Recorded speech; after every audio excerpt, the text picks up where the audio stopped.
Bonsoir et bienvenue. Nous accueillons Fabrice Flautez pour cette troisième conférence du 6e cycle de conférences 20e siècle, etc. Cette conférence s'intitule « De la mort de Cézanne à la fermeture du Bauhaus » de 1906 à 1933. Ce cycle de conférences est en partenariat avec le FRAC Normandie-Caen, l'Artothèque de Caen. Et une programmation au Café des Images aura lieu suite à cette conférence le 16 février.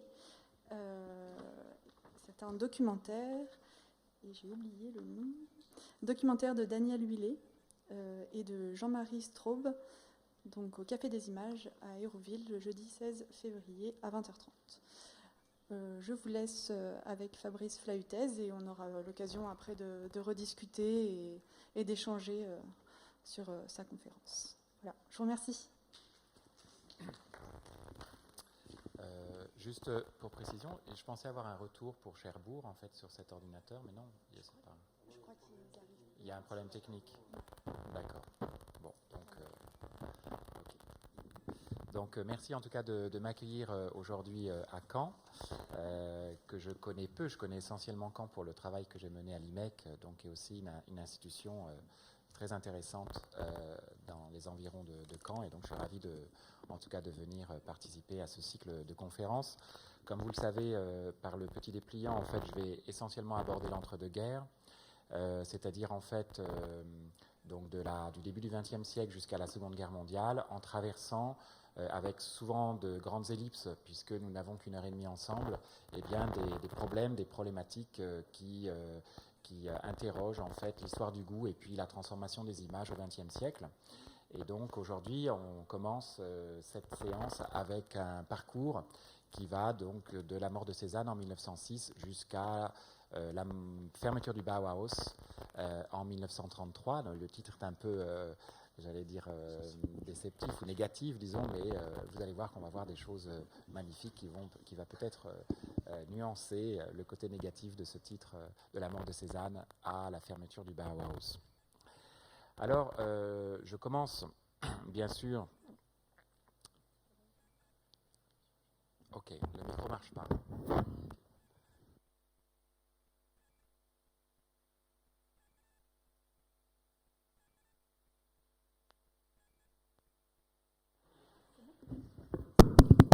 Voilà, alors je ne sais pas si vous avez entendu ce que j'ai dit précédemment, mais vous allez peut-être mieux m'entendre sans les grésillements.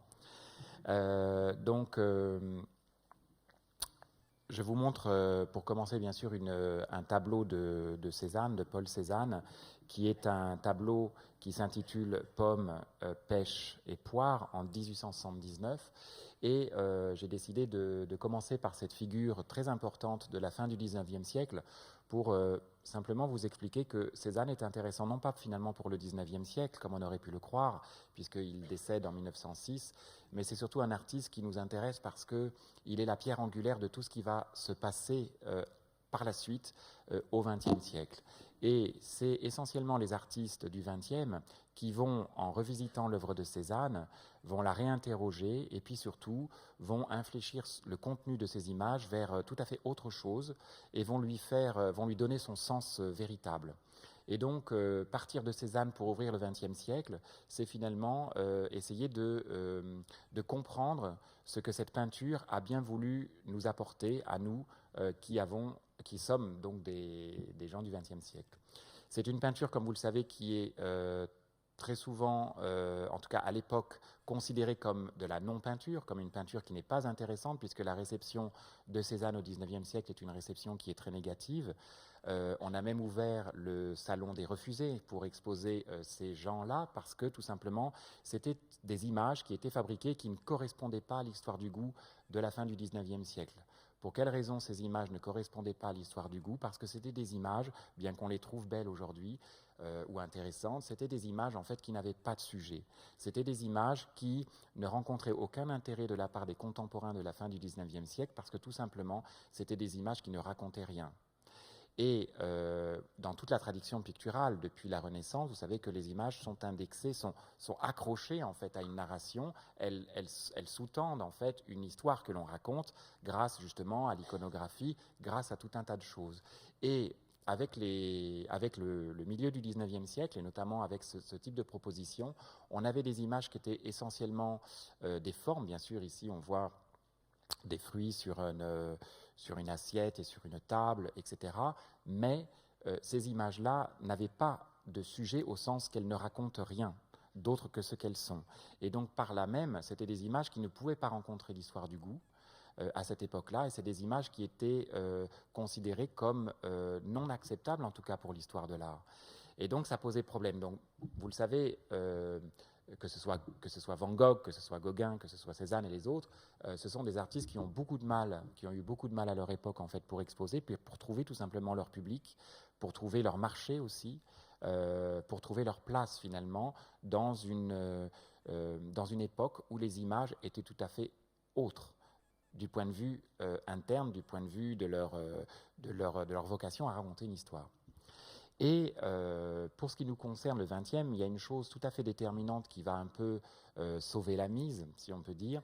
C'est notamment en 1906 quelque chose d'étonnant, c'est la publication de la correspondance, d'une partie de la correspondance de Cézanne. Et Cézanne, notamment, laisse une lettre. Ah non, c'est là, pardon. Voilà, laisse une lettre qui va faire date, puisque dans cette lettre qu'il adresse à Émile Bernard, il dit la chose suivante, et c'est vraiment peut-être la phrase tutélaire du XXe siècle, qui est la phrase suivante: il faut traiter la nature par le cylindre, la sphère, le cône, et le tout mis en perspective, soit que chaque côté d'un objet, d'un plan, se dirige vers un plan central. C'est-à-dire que c'était une phrase perdue dans une correspondance très, très, très large, et pourtant, elle va retenir l'attention d'une jeune génération d'artistes qui voit tout à fait dans ce type de formulation les leçons qu'il va falloir retenir pour développer un autre type de peinture, un autre type de représentation du monde ou d'expression du monde. Et vous allez voir que petit à petit, on va quitter justement le monde de la représentation pour aller vers le monde de l'expression. Alors, notamment, pour revenir et pour comprendre un peu la peinture de Cézanne et pour arriver jusqu'au Bauhaus par la suite, Cézanne, vous le savez, a peint... Non, c'est là qu'il faut que j'appuie. Voilà. Cézanne, vous savez, a peint de nombreuses fois la montagne Sainte-Victoire, les baigneuses, des pommes, des oranges, etc. Mais vous avez bien compris que si on regarde Cézanne sous le prisme du sujet, c'est-à-dire sur l'histoire qu'on raconte, finalement, ça en fait un peintre d'une grande banalité parce que, en définitive, la thématique des baigneuses, c'était déjà un thème largement éculé à la fin du XIXe siècle. Tout le monde faisait des baigneuses, tout le monde faisait des baigneurs, tout le monde faisait des pommes et des oranges. Mais la façon dont il va traiter l'image est une façon si décalée, si étonnante, qu'il va retenir l'intérêt en fait des peintres du début du XXe. Et notamment, ici, je vous montre donc les Grandes Baigneuses, qui est un tableau maintenant qui est aux États-Unis et qui date de 1887, simplement pour vous montrer un peu où se situe Cézanne dans cette production des images. Encore une fois, la thématique des baigneuses, c'est une thématique qui est largement éculée, donc c'est pas là où se joue finalement la peinture de Cézanne. La peinture de Cézanne se joue justement sur un autre niveau, et notamment sur des questions de structure. C'est-à-dire qu'en fait, le monde de Cézanne, c'est essentiellement un laboratoire de construction des images, dans lequel il va sans cesse tâtonner pour essayer de construire des équivalents de la réalité, des équivalents du monde réel, des équivalents du réel. Et donc, par conséquent, ça va ouvrir complètement la voie à une déconstruction des images, puisque la peinture de Cézanne étant un laboratoire qui va essayer par les structures, donc par les cônes, les sphères, les cylindres, de créer un équivalent du monde extérieur, on va avoir des images qui, bien sûr, ne vont rien raconter, puisque ce sont des images qui seront exploratoires dans la fabrication des structures de composition d'images. Alors là, j'en ai pris une un peu par hasard, et puis, vous voyez, si j'applique dessus, par exemple, des formes géométriques, on voit bien que la structure même de l'image, elle épouse complètement des constructions qui seront des sortes de tensions à l'intérieur de l'image et qui vont permettre à l'image d'exister. Alors, il n'y a pas seulement ça, il y a aussi un travail très intéressant sur les perspectives chromatiques. vous savez que depuis la Renaissance, on avait un certain nombre de perspectives qui étaient tout à fait différentes dans la peinture, puisqu'il existait par exemple des perspectives qu'on appelait atmosphériques. Donc on faisait des points de fuite dans l'image, et donc on créait des perspectives fictionnelles dans l'image, avec des points de fuite que l'on plaçait ici ou là, de façon à créer des effets de tridimensionnalité et de perspective dans l'image. Eh bien, Cézanne va plutôt avoir recours à d'autres types de perspectives, qui sont notamment des perspectives chromatiques, qui sont étudiées déjà par les artistes au XIXe siècle et qui sont vraiment réappropriées. Et qu'est-ce qu'une perspective chromatique? C'est d'utiliser la faculté qu'a notre rétine de percevoir différemment les tons chauds et les tons froids, puisque nous percevons les longueurs d'onde du spectre lumineux, en fait, les différentes longueurs d'onde, nous les percevons sur des plans de perception qui sont différenciés en fonction de la longueur d'onde elle-même. Je m'explique, c'est-à-dire que plus on aura des tons chauds, plus on va avoir en fait l'élément qui sera proche dans le plan de la perception, et plus on aura des tons froids, plus ça va reculer dans le plan de la perception. Et ainsi, on va avoir la création d'une sorte d'image qui va vibrer, d'une sorte de tridimensionnalité grâce à l'utilisation de tons tout à fait différents. Là aussi, c'était des phénomènes de structure. Donc Cézanne le fait de façon un peu intuitive, mais il y a beaucoup de questions qui sous-tendent ça à cette époque-là. Alors ici, vous voyez par exemple que cette image, vous avez d'abord un ton chaud au premier plan, là, ici. Ensuite, vous avez un ton froid, ensuite vous avez un ton chaud, ensuite vous avez un ton froid, etc. Et l'ensemble de ces images qui associent à la fois ces perspectives chromatiques, ces structures, ces cônes, ces sphères, ces cylindres dans une même proposition, ça va justement créer des agencements qui vont permettre d'avoir un équivalent en fait de la réalité, mais sans en être sa représentation. Donc on ouvre vraiment les voies vers une sorte d'abstraction, et ça va être vraiment l'ouverture sur plein d'aventures picturales extraordinaires, comme par exemple le cubisme, c'est ce qu'on va voir ensemble, et le futurisme, etc. Donc tout un tas de perspectives picturales qui vont entraîner une radicalité de la représentation. Et on va voir comment aussi ça ne reste pas seulement sur le plan de la peinture, parce que vous allez voir qu'il y a des applications dans tous les aspects de la vie quotidienne finalement. Donc Cézanne, il est intéressant, non pas parce qu'il a peint ses pommes et ses oranges, vous l'avez bien compris, et c'est ce que ses contemporains lui reprochaient d'ailleurs, c'est que finalement Cézanne n'était qu'un peintre anecdotique, puisque à l'époque il ne peignait que des choses d'une façon non narrative. Ce qui est intéressant pour Cézanne, et c'est ce que vont comprendre Picasso et Braque et les autres artistes du début du XXe, c'est qu'enfin on avait un peintre qui essayait de créer des structures, donc un équivalent de la nature et non pas une représentation de la nature. Et voilà, je passe sur une autre image. Ici, donc, vous avez la baie de l'Estac, et c'est aussi un tableau donc, de 1886.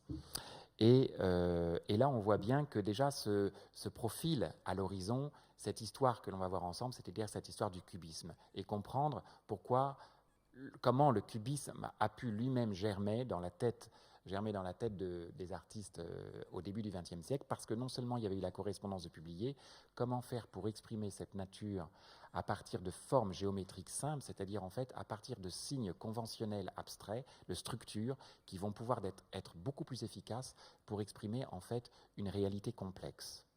Et là, dans ce tableau de Cézanne, donc en 86, on voit que déjà, alors qu'on ne parle pas de cubisme, on est encore au XIXe siècle, on ne parle pas du tout de structure dans l'image, eh bien on a déjà tous les ferments du XXe siècle dans ce type d'image, puisque vous l'avez bien compris, non seulement l'image elle est ordonnée selon des perspectives chromatiques qui permettent en fait de repousser dans le lointain, grâce à des tons froids, la mer, etc., la montagne, et puis à rapprocher au premier plan de l'observateur tout ce qui appartient au ton chaud, donc par la juxtaposition de formes géométriques qui représentent les bâtiments, les maisons, les usines, les cheminées, etc.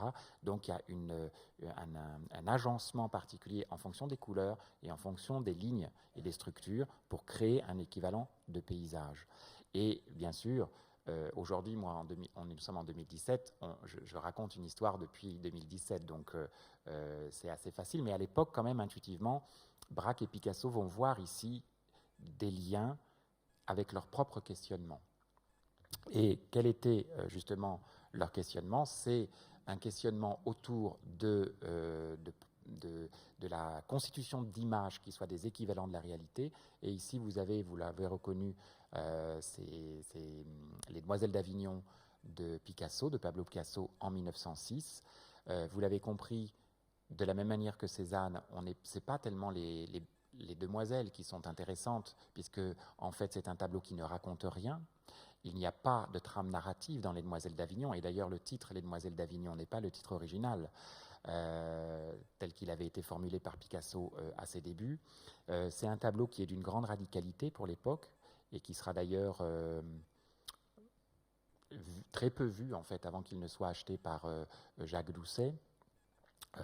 Et qui soit surtout découvert par Aragon et André Breton, donc des gens qui vont fonder par la suite le surréalisme et qui vont voir dans ce tableau peut-être le tableau le plus radical de leur époque. En tout cas, dans ce tableau de Picasso, on a déjà la production d'un format qui est carré. C'est un tableau immense, il fait 2,43 m par 2,43 m, et donc c'est vraiment une taille monumentale, et donc on est affaire à un format carré. Donc on se doute bien qu'on n'est pas dans un format portrait, ni dans un format paysage, donc déjà on n'est pas dans un contenu d'image qui a un rapport quelconque avec la narration, avec des trames narratives, avec le sujet, tel que c'était le cas auparavant. On est dans autre chose, mais finalement on est dans quoi ? Eh bien, on est encore une fois dans cette expression des structures que l'on trouvait chez Cézanne. Vous vous souvenez, il faut exprimer la nature par le cône, la sphère et le cylindre. Et si vous lisez une image, comme on la lit d'ailleurs, comme on peut lire une image en Occident, donc on commence toujours par le haut à gauche et on finit en bas, eh bien, on a une traversée en fait de ce laboratoire des formes qui était en fait l'atelier de Braque, l'atelier de Picasso et l'atelier de Braque. Donc si on commence par le premier personnage, et j'aime bien vous décrire un peu les différents aspects, parce que par la suite, quand on va arriver à des formes architecturales, par exemple Bauhaus, eh bien il faudra se souvenir en fait que tout ça a une filiation et a ses racines dans cette formulation cézannienne. Et ici, donc, le premier personnage, vous voyez, est un personnage qui est monstrueux, on pourrait dire, finalement, parce que c'est un personnage qui est recomposé selon, en fait, des modes expressifs les plus puissants, les plus forts, puisqu'il a décidé, vous voyez, que le visage, par exemple, est complètement déstructuré, il est recomposé, puisque vous avez l'œil de face, le nez de profil, l'oreille de face, la poitrine de profil, le pied de profil, la main de face, etc. Vous avez une recomposition des motifs du corps de façon à ce que chaque motif soit le plus expressif possible pour qu'il exprime au plus près ce qu'est cette réalité. Et c'est vrai que si, par exemple, je dois peindre une main, si je peins une main comme ça, elle sera beaucoup moins expressive que si je peins la main de cette manière-là. C'est-à-dire, en fait, Picasso va tordre la réalité, va tordre les motifs qu'il choisit de façon à les rendre les plus expressifs possibles. Et dans son travail, quand on continue la lecture de cette image, vous voyez, il y a une sorte de radicalisation, une radicalité qui est poussée à son extrême dans le traitement des motifs, puisque le nez, les yeux, etc., vont petit à petit continuer d'être le plus déformés possible jusqu'à devenir presque complètement non reconnaissable. Et donc on a presque même un hommage à Cézanne, puisque on finit sur le plan du bas, n'est-ce pas, par cette corbeille de fruits qui avait traversé toute la peinture de Cézanne. Donc on a vraiment dans ce tableau presque un mode d'emploi, en quelque sorte, de la fabrication des images, qui seront des images qui devront être dorénavant le plus expressives possible, et peut-être qui quitteront le plan de la représentation tel qu'on la connaissait avant. Et là encore, vous avez des perspectives chromatiques, donc avec les tons froids, les tons chauds, et vous avez tout un tas de cônes, de sphères, de cylindres. Regardez la poitrine, les signes, enfin les lignes et les traits qui sont vraiment travaillés jusqu'à l'épure la plus possible. Donc on a par exemple le deuxième personnage, on a simplement une ligne, donc un signe presque abstrait qui définit l'arcade sourcilière, puis le nez, etc. La bouche devient seulement un trait. Il suffit d'avoir l'élément le plus petit, en fait, mais le plus expressif du motif pour qu'il soit donc le plus expressif dans l'image. Alors bien sûr, ce sont des images qui ne sortent pas de nulle part, puisque, vous l'avez compris, il y a déjà une filiation avec Cézanne, et notamment cette correspondance, et parce que c'est des gens qui avaient regardé Cézanne avec un œil nouveau, et non pas avec l'œil de ceux qui avaient des cadres mentaux du XIXe siècle. Et en plus, ce sont des gens, Braque et Picasso, qui vont s'intéresser de très près, notamment aux arts extra-occidentaux, parce que dans les œuvres, enfin dans les objets qu'il collectionnait et qu'il trouvait et qui provenaient en fait des anciennes colonies la plupart du temps et des mondes extra-occidentaux, donc d'Afrique et d'Océanie, eh bien il y avait déjà des leçons picturales pour eux à s'approprier et qui, étrangement, trouver un point d'accroche avec ce que Cézanne avait voulu exprimer. Pourquoi ? Parce que dans ces arts extra-occidentaux, on avait déjà une simplification du signe expressif à son plus simple appareil, ce qui permet, et donc ces artistes avaient bien vu les enjeux. Donc il va y avoir non seulement une réhabilitation de la figure de Cézanne au début du XXe siècle, et en plus une réhabilitation en quelque sorte des arts extra-occidentaux. Alors on aura l'occasion de revenir sur ces aspects-là dans les deux autres conférences qui auront lieu ici, que je vais donner, et on n'a pas le temps bien sûr de bien développer, mais je vais montrer quelques exemples. Donc il y a une réhabilitation des arts extra-occidentaux parce que justement il y a des simplifications de formes qui permettent d'avoir des motifs très expressifs, et aussi un intérêt pour Picasso de pousser, et Braque et les autres cubistes, de pousser à l'extrême justement cette trouvaille qu'ils avaient fait, qu'on pouvait par des équivalents, exprimer le monde, un monde très complexe, mais en réduisant complètement le signe à son plus simple appareil. On fait des équivalents. Alors, bon, je vous montre un peu les différentes... là, j'avais montré, donc ça, c'est une page du livre des morts égyptiens, donc où on voit aussi cette construction des personnages, en fait, selon des modes expressifs, puisque là encore, vous avez, voyez, l'oreille de face, l'œil de face, le nez de profil, etc., le corps de profil et tout. On a une reconstruction, en fait, du corps dans une perspective, avec une volonté de rendre les choses expressives. Et je vous montre donc un masque Grébeau qui faisait partie de la collection de Picasso, et vous comprenez bien pourquoi Picasso s'est intéressé très rapidement à ces objets, parce que dans la construction d'une visagéité, eh bien, notamment les masques de l'Afrique subsaharienne étaient arrivés à un point extrême justement d'expressivité en passant uniquement par l'exploitation de cônes, de sphères, de cylindres, bref, de choses équivalentes qui sont bien sûr moins mimétiques, ça mime moins la réalité qu'une peinture plus ancienne auquel on était plus habitué, puisqu'on avait des systèmes de représentation qui étaient beaucoup plus mimétiques, qui mimaient beaucoup plus la réalité.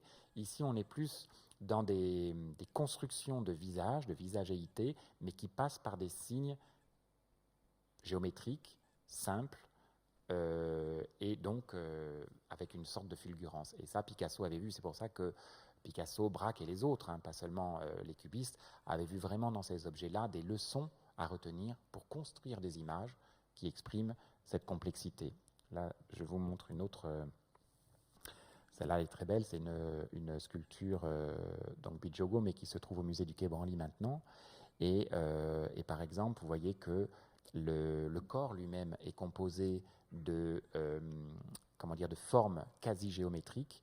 Le regard est donné uniquement par l'ombre portée sur l'arcade sourcilière, par l'éclairage, et on voit que la visagéité est simplement exprimée par des effets par des jeux d'ombre et de lumière, et c'est donné, cette façon d'exprimer la visagéité, elle est, vous le voyez, elle est réalisée avec vraiment une économie de moyens tout à fait étonnante. Et donc, c'est la raison pour laquelle on va avoir la construction de ces images. Alors, bien sûr, il faut bien imaginer que le grand nu est considéré comme de la non-peinture, et même est une insulte à la peinture occidentale à l'époque, parce que, encore une fois, nous avons quitté le sujet, et puis vous l'avez bien compris, on n'est pas dans le domaine du mimétisme, on n'est pas dans le domaine de la belle peinture. Aujourd'hui, bien sûr, nous sommes tellement habitués à voir ces images, et on les accueille avec bonheur, bien sûr, mais à l'époque, il faut bien imaginer que ce sont des images qui font scandale, et ce sont des images qui ne rencontrent pas le consensus, ni même le marché, ni même les marchands. Donc il y a essentiellement des achats qui sont faits par des collections étrangères, mais en France, c'est quand même un peu problématique pour ces gens-là. Mais enfin, c'est pas grave. Pour Braque et Picasso, la peinture est un laboratoire dans lequel, justement, on va essayer ces questions de structure, c'est essayer de exprimer au mieux cette réalité avec des équivalents, et donc on aura ces formes quasi géométriques qui sont sur la toile. Alors j'avance un peu dans mon discours, et notamment, bien sûr, le cubisme va continuer, disons, son aventure, dans le sens où, si on veut continuer d'exprimer cette réalité complexe uniquement avec des formes géométriques et en simplifiant complètement le signe, eh bien très rapidement les peintres vont s'apercevoir d'une chose, c'est qu'à mesure qu'on va s'approcher de la vérité de l'objet lui-même, à mesure qu'on va vouloir le représenter sous toutes ses facettes, par le haut, la droite, la gauche, le bas, etc., eh bien à mesure qu'on va casser le compotier, ou le pichet et le violon, à mesure qu'on va s'approcher de lui pour le rendre le plus vrai, le plus expressif possible, curieusement, on va le perdre, l'objet. Et c'est intéressant parce que dans les mêmes années, par exemple, en sciences, on percevait que, à mesure qu'on s'approchait au plus près de la matière et des objets, on perdait l'objet du point de vue mimétique, on le perdait d'un point de vue visuel. Par exemple, il y a de nombreux exemples, mais prenons l'exemple du principe d'incertitude de Heisenberg, par exemple, en physique. On s'aperçoit qu'on a soit, curieusement, en étudiant la matière, c'est des théories qui montrent qu'on a soit la position de l'électron, soit sa trajectoire, on n'arrive pas à avoir les deux. Et pourtant, les deux théories sont bonnes. De la même manière, quand on regarde ce type de peinture, ce laboratoire d'idées dans la tête de Picasso et Braque, curieusement, l'idée de vouloir déconstruire l'objet, de le représenter, d'essayer de l'exprimer sous toutes ses facettes, donc on sera au plus près de l'objet, eh bien cet objet, finalement, on le perd d'un point de vue du mimétisme, on commence à le perdre. Et donc l'aventure du cubisme, ils vont s'apercevoir en fait qu'à mesure qu'ils poursuivent leur expérimentation, eh bien, voyez, comment exprimer l'idée, donc le concept, l'idée de verre plus pomme plus livre, eh bien, si on continue l'aventure cubiste, eh bien, petit à petit, on va avoir des images qui n'auront plus de lien mimétique, en tout cas, avec les motifs, ou en tout cas avec les titres qui sont censés décrire les motifs qui sont dans l'image. Alors, bien sûr, on peut toujours s'aventurer à essayer de chercher où est la pomme, où est le verre, mais en définitive, vous l'avez bien compris, ce sont des propositions poétiques qui tendent, en fait, à exprimer par des équivalents ce que peut être le concept verre plus pomme plus livre. Et là, on n'en est pas encore à la fin du cubisme. L'étape supplémentaire qui va arriver, et c'est ce qui nous intéresse, et donc vous voyez aussi que je reviens sur cette question du sujet de la narration, on n'est plus du tout dans la narration, parce que qu'est-ce que cette image pourrait bien raconter? Donc c'est une image aussi par rapport au goût du public de l'époque qui posait problème. Alors, l'étape supplémentaire du cubisme, vous le savez, ça va être en fait le cubisme synthétique en quelque sorte, puisque vous avez l'idée, en tout cas pour Braque et Picasso, d'être au plus près de l'objet, au plus près de la réalité, mais en passant par quelque chose qui serait de l'ordre de l'équivalent. Donc une peinture qui a quitté l'idée de référentiel, on n'est plus dans une peinture qui fait référence à quelque chose, comme auparavant, on est de plus en plus dans une peinture qui est structurelle, et qui s'occupe des structures et qui cherche des équivalents. Et l'étape suivante, c'est justement celui-ci qui est très célèbre aussi au musée Picasso, c'est le premier collage, c'est la nature morte à la chaise scannée.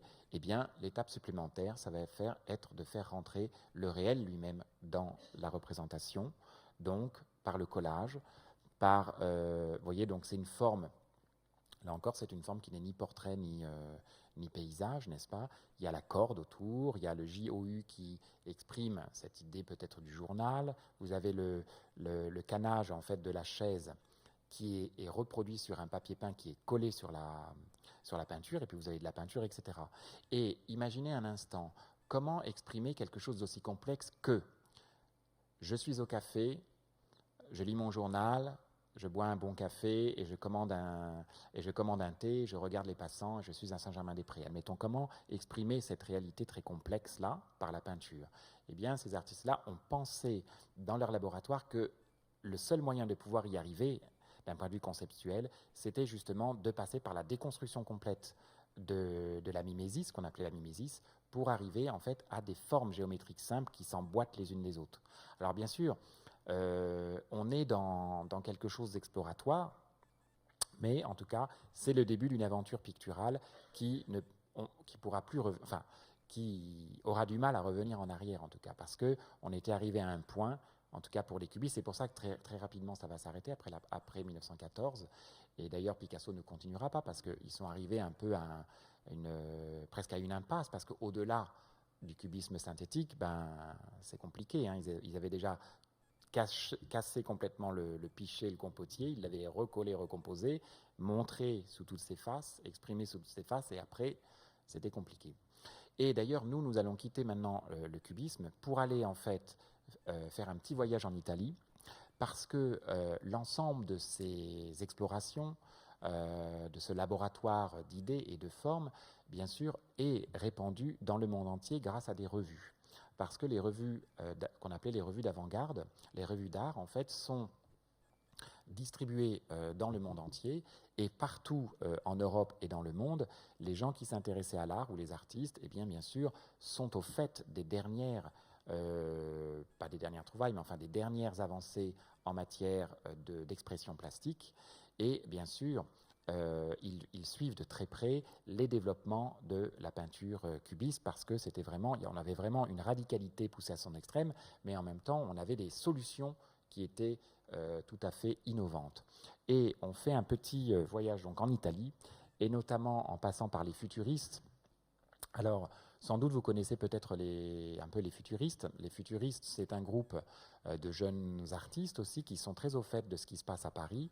Et notamment, puisque, encore une fois, nous n'avons qu'1 heure et demie ensemble, je vous montre une œuvre de Luigi Russolo.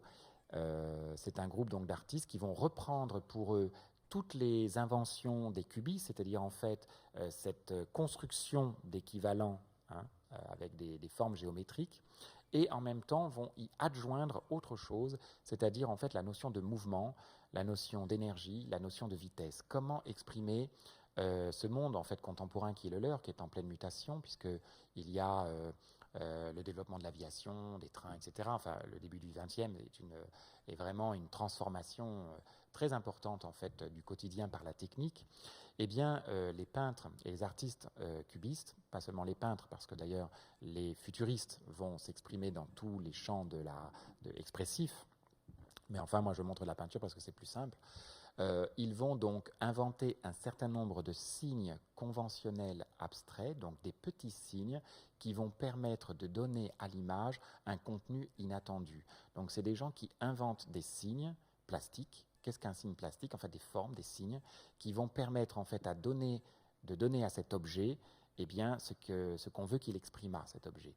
Donc, par exemple, ici, on a Dynamisme d'une automobile, qui est le titre en français de cette composition, en 1912. Donc, vous voyez, c'est très contemporain du cubisme. Mais en même temps que se fait le cubisme, en même temps se fait le futurisme, et en même temps se fait le constructivisme qu'on va voir après.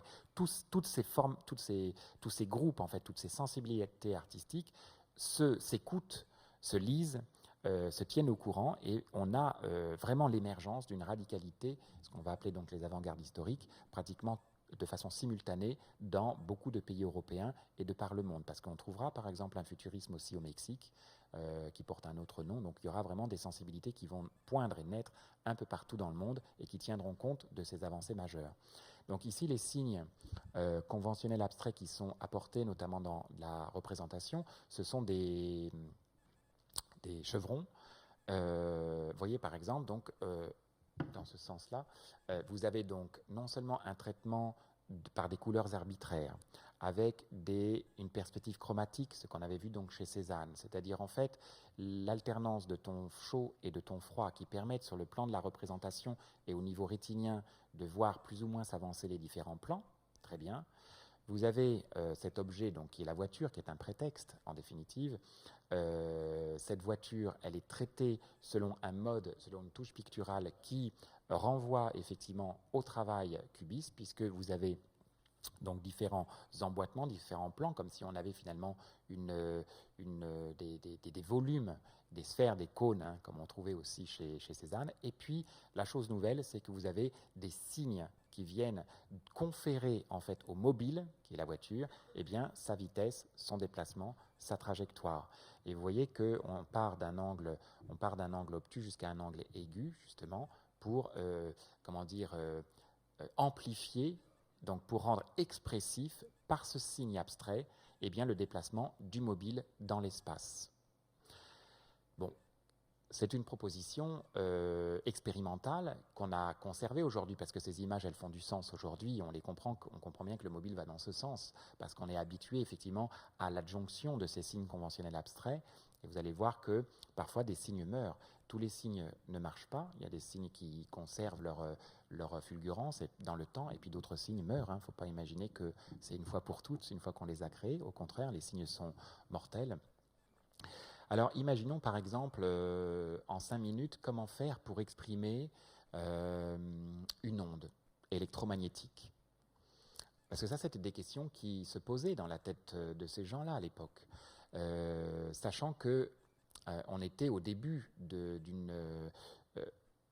au début du XXe, les sciences font aussi des bonds spectaculaires dans les différents champs en fait qui sont les leurs, et bien sûr les artistes ont accès à l'ensemble de ces découvertes par la presse généraliste et par la presse grand public, comme nous pouvons le faire nous-mêmes aujourd'hui lorsqu'on lit des choses sur les exoplanètes ou que sais-je encore.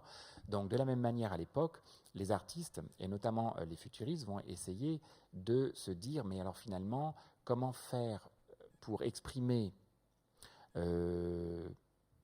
des choses qui relèvent quand même d'une certaine complexité, et d'ailleurs qu'on ne voit pas à l'œil nu, parce que comment exprimer, comment montrer, par exemple, une onde électromagnétique. Qu'est-ce qu'une onde électromagnétique? Qu'est-ce que ça sous-entend? Qu'est-ce que ça veut dire? Qu'est-ce qu'on peut faire avec ça? Alors, il y a des propositions qui sont menées. Là, je vous montre toujours une proposition de Russolo qui s'appelle « Solidité du brouillard », qui est une très belle œuvre qui se trouve à Venise maintenant, dans la collection de Peggy Guggenheim en 1912. Donc 1912, on est en plein cubisme aussi en France. Et bien tout simplement, vous voyez que, alors encore une fois, on voit des personnages, on arrive à distinguer des petits personnages dans la brume ou dans l'obscurité. Donc on a des formes un peu anthropomorphes qu'on devine.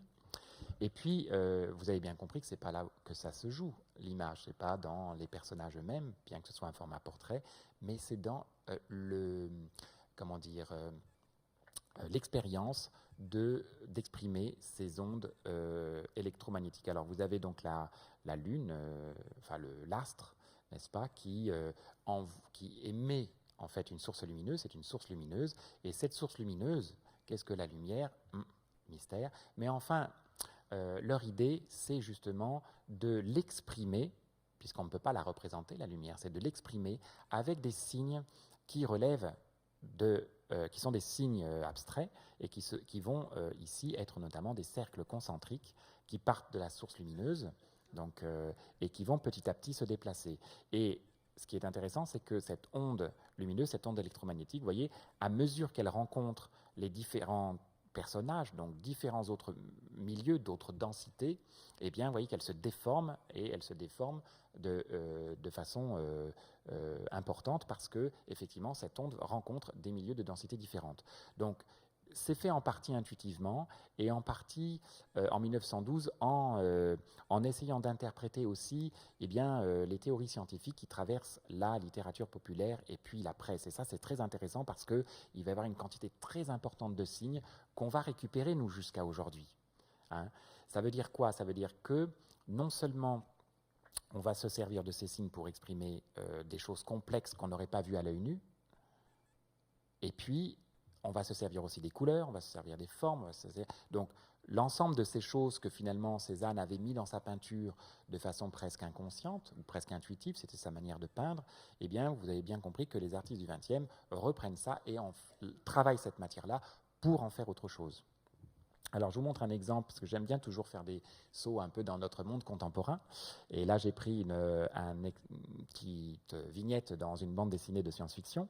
Et ce qui est intéressant, c'est que, vous voyez ce vaisseau spatial qui semble perforer qui semble avancer dans l'espace intersidéral, dans le vide. Dans le vide, il n'y a rien, n'est-ce pas? C'est vide de matière. Eh bien, pour signifier quand même le déplacement du mobile dans l'espace, eh bien, le dessinateur de BD, voyez, il utilise des signes conventionnels, abstraits, de type chevron, etc. Et voyez que, par exemple, sur le mobile, donc le petit vaisseau, il va mettre tout un tas de signes ici qui n'ont rien à voir avec le vaisseau, mais simplement il utilise ces signes abstraits pour créer effectivement ce déplacement du mobile, de la même manière que sur l'avant, donc sur l'avant, enfin je veux dire au devant du vaisseau, vous voyez qu'il y a comme s'il y avait, l'espace était courbé, était déformé,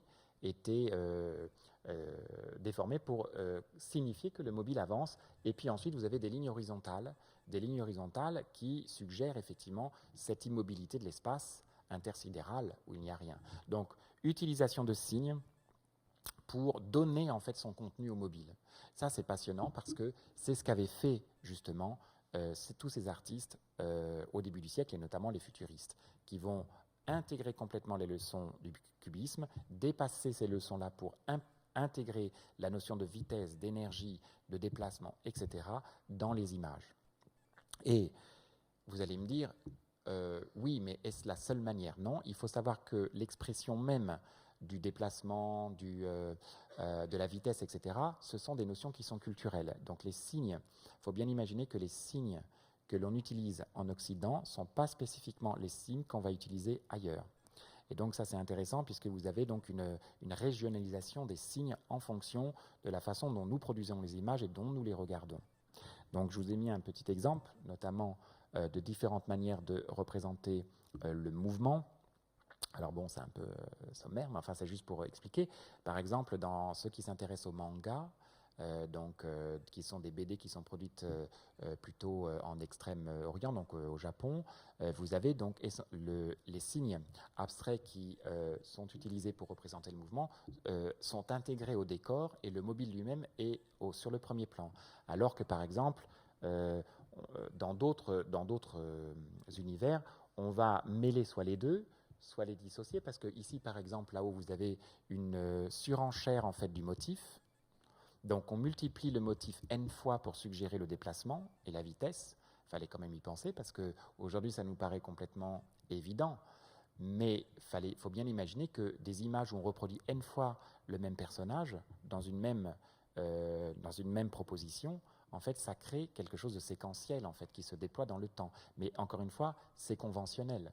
C'est parce que nous avons accepté cette convention-là. Ce n'est pas quelque chose qui est inné. Et puis, vous avez ici, là-haut, d'autres signes qui sont plus sommaires, mais en fait qui fonctionnent et qui nourrissent complètement le personnage. Mais pour revenir à ce qui nous concerne et à nos artistes qui sont au début du siècle, alors c'est Giacomo Balla, qui s'intitule donc Dynamisme d'un chien en laisse. Moi, je l'aime beaucoup celle-ci parce que pour une fois, ce n'est pas la bourgeoise justement qui est peinte, qui est représentée dans l'image, mais c'est son petit chien en bas. Et ce qui est intéressant, c'est que là aussi, vous avez la création de signes parce que par exemple, la petite laisse qui tient le chien, vous voyez qu'elle est représentée 4 fois. On se doute bien qu'il n'y a pas 4 laisses différentes, il n'y en a qu'une seule, mais en fait, on imagine, puisque c'est une convention, qu'il y a eu un déplacement dans le temps. C'est la raison pour laquelle on la voit à 4 moments privilégiés, cette laisse. Et notamment la création aussi des pointillés.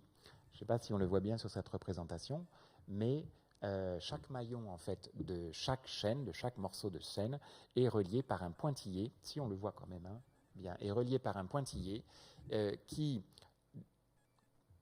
suggère justement cet écoulement du temps. Parce que quand il y a un pointillé comme ça, en fait, il y a donc une succession. Et donc, s'il y a une succession, il y a l'injection, en quelque sorte, d'une temporalité, donc d'une dimension temporelle dans l'image. Et donc, ça, c'était des trouvailles tout à fait extraordinaires pour exprimer, comme je vous le dis encore, une réalité complexe qui était extérieure. Et vous voyez que le petit chien, il a donc 7 ou 8 petites queues, n'est-ce pas? En fait, il n'en a qu'une dans la réalité. Mais pour exprimer cette vitesse, ce déplacement, eh bien, ils ont eu recours à cette surenchère du signe. Et alors, je pourrais vous en montrer beaucoup, mais je les aime bien, elles sont magnifiques quand même, ces œuvres, parce que là, toujours Jacopo Pala, donc vous avez la lampe à arc en 1910, et vous avez, là encore, l'idée que l'onde électromagnétique, donc déjà la lumière électrique, vous voyez, est en train de recouvrir la lumière naturelle, puisque la Lune disparaît dans les différents chevrons, et vous voyez que au niveau de la source lumineuse, eh bien, on a essentiellement des tons chauds, donc des tons, donc des longueurs d'onde qui sont très très chaudes avec des jaunes, cadmium. Et puis vous avez donc, à mesure que l'onde se propage, en fait, vous avez donc des chevrons qui vont petit à petit changer de couleur, être contaminés par des couleurs parce qu'ils rencontrent le milieu, n'est-ce pas? L'onde rencontre le milieu qu'elle traverse et petit à petit, ces chevrons, en étant contaminés, vont finalement devenir changer de couleur en quelque sorte et devenir, et devenir beaucoup plus froid, n'est-ce pas, et donc reculer dans le plan de la perception. Donc voilà, ce sont des expérimentations qui vont dans ce sens, c'est-à-dire comment faire pour que, en quelque sorte, une forme puisse être expressive. C'était ça l'idée. Ah bon, la forme sera expressive. C'est bizarre comme concept, mais c'était ça l'idée. Comment faire qu'une forme soit expressive? Elle dise des choses, elle exprime des choses, une forme. Alors, c'est intéressant parce que jusqu'à aujourd'hui, on verra combien toutes ces choses-là vont être très importantes pour nous au quotidien, même en 2017. Ici, je vous montre une publication du groupe Futuriste, donc de Marinetti. Pardon, la voici, Zhang Tung Tum, où vous voyez que cette volonté de transformation des motifs, ça s'applique aussi notamment à la typographie. Il va y avoir les grands développements de la typographie au début du XXe et de la mise en page, parce qu'on s'aperçoit, et à juste titre, que finalement les mots peuvent être lus, mais aussi peuvent être vus. Et donc les lettres sont là pour être lues, bien sûr, mais pour être vues. Et la façon dont on va organiser les agencements des lettres, la façon dont on va utiliser les casses ou les fontes de caractères, la façon dont on va ordonner les lettres sur la page en fonction de leur taille, leur dimension, leur forme, leurs axes, etc., eh bien, on va dire encore plus que ce qu'on aurait voulu dire avec le texte seul. Et donc là, vous avez une couverture d'une revue futuriste où on voit bien qu'on est tout à fait dans l'expérimentation d'un texte qui presque serait audible, en quelque sorte, en même temps que vu. Puisque, vous voyez, toum, toum, toum, toum, toum, on voit bien que même les lettres épousent complètement cette idée de...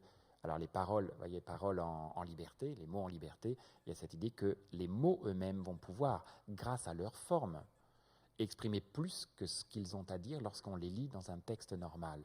Et ça, c'était vraiment fondamental parce que ça trouvait vraiment son origine dans cette fin du XIXe siècle, dans ce petit laboratoire qui était l'atelier de Cézanne. On va faire encore un autre voyage ensemble, si vous voulez bien, et on va parcourir plusieurs kilomètres puisque nous allons aller en Russie. Et en Russie, vous avez une jeune génération. Aujourd'hui, vous avez une collection qui est présentée à Paris, qui est la collection Tchoukine, donc à la Fondation Pinault. Donc vous avez une très belle collection en fait du début du XXe siècle, avec justement des œuvres qui, donc des Cézanne, des Van Gogh, des Renoir, etc., enfin tout un tas de choses, des Matisse, etc., qui étaient collectionnées par ces grands collectionneurs russes, et ces grandes collections étaient ouvertes au public. La jeune génération d'artistes, donc les jeunes gens là-bas, au début, ils vont voir les collections et essaient d'intégrer. Et certains artistes comprennent en fait les enjeux de cette nouvelle peinture, de cette nouvelle expression du monde, et donc vont intégrer très rapidement, vous allez le voir, en très peu de temps, vont intégrer toutes les leçons picturales, à la fois du futurisme, du cubisme, des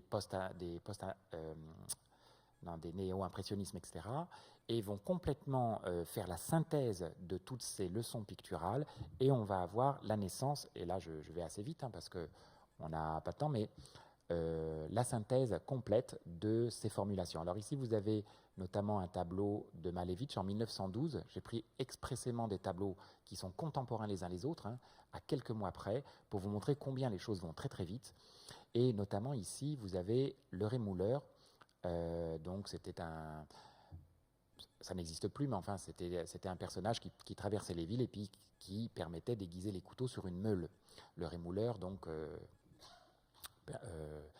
voilà, c'était un petit métier de rue et il y avait une meule et le monsieur aiguisait les couteaux. Et là, on a donc, là encore, un format carré. Le rémouleur, c'est un prétexte, mais pour Malevich, ce qui est intéressant, c'est que, vous l'avez compris, il y a un traitement cubiste des motifs, c'est-à-dire qu'on est à chaque fois dans... on a l'impression un peu que c'est de la tôle froissée, en quelque sorte. Hein. On est dans des configurations de cônes, de sphères, de cylindres. Vous avez toujours les perspectives chromatiques. Vous avez les signes conventionnels abstraits qui étaient propres au futurisme, c'est-à-dire qu'en fait, non seulement vous avez la surenchère du signe, parce que la lame, vous voyez la petite, enfin ce qu'on devine comme étant la petite lame du rémouleur, elle est représentée 4 ou 5 fois, oui c'est ça, 4 ou 5 fois, non pas parce qu'il y a 4 ou 5 lames, mais tout simplement pour suggérer l'idée de mouvement, etc. Et vous avez donc une transformation complète de la représentation en quelque chose d'expressif. Nous sommes en 1912. Il se passe quelques années, quelques mois, puisqu'on arrive tout de suite en 1915, et on arrive en 1915, notamment une exposition qui sera absolument fondatrice, qui est l'exposition de ce même Malevich à Saint-Pétersbourg, qui est une exposition qui s'appelle 0.10, et qui s'intitule d'ailleurs la dernière exposition futuriste. Je vous la montre. Voilà, on est bien. C'est une exposition avec que des tableaux de Malevich et c'est une photographie en noir et blanc parce que nous sommes en décembre 1915 où l'on voit pousser à son extrême en fait ce laboratoire d'idées et on n'a plus que des formes complètement géométriques, complètement abstraites et des formes qui vont exprimer des contenus extrêmement complexes. Et là, je vais m'attarder un peu là-dessus. Vous voyez que cette image qui est célèbre maintenant et qui est une image rare, puisqu'il y a peu d'images de cette exposition, vous voyez surtout, c'est intéressant, c'est que dans l'angle de la salle, là-haut, vous avez donc l'exposition du carré noir sur fond blanc. Un carré noir sur fond blanc, c'était d'une telle radicalité. Et qu'est-ce qu'il y a dans ce carré noir sur fond blanc? D'ailleurs, je vais le mettre ici. Le voici. Il y a une aberration optique parce qu'on a l'impression qu'il y a du jaune et du bleu de chaque côté. Mais en fait, non. Donc, c'est un quadrangle noir sur fond blanc. Et Malevich avait très bien compris, puis un peu c'était la tendance, c'était de dire la chose suivante. La forme va être porteuse d'un contenu. La forme abstraite sera porteuse d'un contenu. Ça, c'est qu'est-ce qu'on peut faire avec ça? Et le fait même, vous voyez, qu'il l'expose, par exemple, dans le coin de la pièce, c'était vraiment très important parce que dans le monde russe, en fait, le coin de la pièce était là où se trouvait l'icône. L'icône traditionnelle, et donc c'est dans chaque habitation, dans le coin de la pièce principale, il y avait la disposition d'un icône. Ici, Malevich ne place plus l'icône, il place le carré noir sur fond blanc. C'est-à-dire, en fait, il dit la chose suivante, c'est que la forme, dorénavant, sera porteuse d'un contenu, et on ne passera plus par l'objet. On ne passera plus par la mimésie, donc le rapport mimétique au monde. On ne passe plus par le sujet, on ne passe plus par la narration. On passe uniquement par un monde non objectal, un monde où il n'y a plus d'objets. Comment faire pour exprimer un monde où il n'y a plus d'objets? Qu'est-ce qu'on peut dire quand il n'y a plus de matière, quand il n'y a plus d'objets? Il n'y a plus que le concept, il n'y a plus que l'idée. Ça, c'était compliqué parce que qu'est-ce que ça veut dire? Mais en fait, c'est intéressant parce que... Et pourquoi ce sont des images importantes aujourd'hui pour nous? Pourquoi ce sont des images qui sont capitales pour nous, pour le monde des idées? Parce qu'en 1915, le fait de renier complètement l'objet, c'était une façon aussi d'épouser l'histoire qui est en train de s'écrire. C'est une image qui est en pleine résonance avec l'histoire qui est en train de s'écrire. Pourquoi? Parce que nous sommes en 1915 et justement en finir avec l'objet, avec la marchandise, avec l'accumulation, avec le pouvoir justement de la fétichisation de la marchandise, eh bien ça rentre exactement dans les transformations